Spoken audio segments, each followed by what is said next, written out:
Para sa ating provincial updates, narito ang latest update patungkol sa mga naapektuhang pamilya, individual, partially damaged na kabahayan at totally damaged na kabahayan sa iba't ibang bayan o munisipyo sa probinsya ng Masbate. Para sa pamilya, nangunguna ang bayan ng Aroroy na may 20,933, Masbate City 20,139, sumunod ang Uso na may 13,185, Batuan 14,119, Katayngan 10,583, ang Milagros na may 10,348, ang Mobo ay may 9,286, Kawayan 8,983, San Jacinto 8,653, at ang Palanas na may pangsampu na may 7,750. Ang mga naapektuhang individual, nangunguna pa rin ang Aroroy na may 101,439, Masbate City 9,730, pangatlo ang Uso na may 56,342, Mandaon 44,032, Milagros 41,392, Mobo 35,345, Katayngan 32,891, San Jacinto 32,056, Palanas 28,133, at ang pangsampu ay ang Kawayan na may 27,992. Sa mga partially damaged na mga kabayan, nangunguna ang Masbate City, sumunod ang Aroroy, pangatlo ang Kawayan, pang-apat ang Milagros, number 5 ang Mobo, number 6 ang Katayngan, pang-7 ang Uso, number 8 ang Placer, number 9 ang Palanas, at ang number 10 ay ang San Fernando. Ang mga totally damaged na kabayan, nangunguna pa rin ang Masbate, Aroroy, o totally damaged, no? Masbate City, Aroroy, number 3 ang Mobo, number 4 Baleno, number 5 Milagros, number 6 Kawayan, number 7 Mandaon, number 8 Balod, number 9 Batuan, number 10 San Fernando.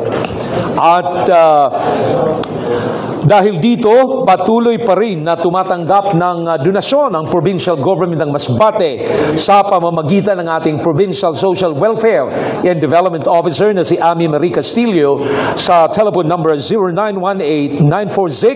0918-946-9246 o di kaya sa 0917-831-6747. Maaari ding ipadala kay Princess Grace Lepasana, Social Worker, 0948-331-2024 o kaya sa PDRRMF Trust Fund sa Development Bank of the Philippines, account number 1472625-9 o di kaya sa GCash or sa PayMaya, at magipagnayan kay Ami Marie Castillo. Mga kaibigan, bukas araw ng Miyerkules, balik na sa mga paaralan dito sa lungsod ng Masbate pagkatapos ng pagkakaroon ng suspensyon Lunes at Martes para bigyan daan ang patuloy na clearing operation sa mga paaralan at power resumption. Yan po mga kaibigan ang ating report, at sigurado bukas po ay dagsa ang ating mga mag-aaral, kasama na rin ang mga kaguruan at mga empleyado. Kaya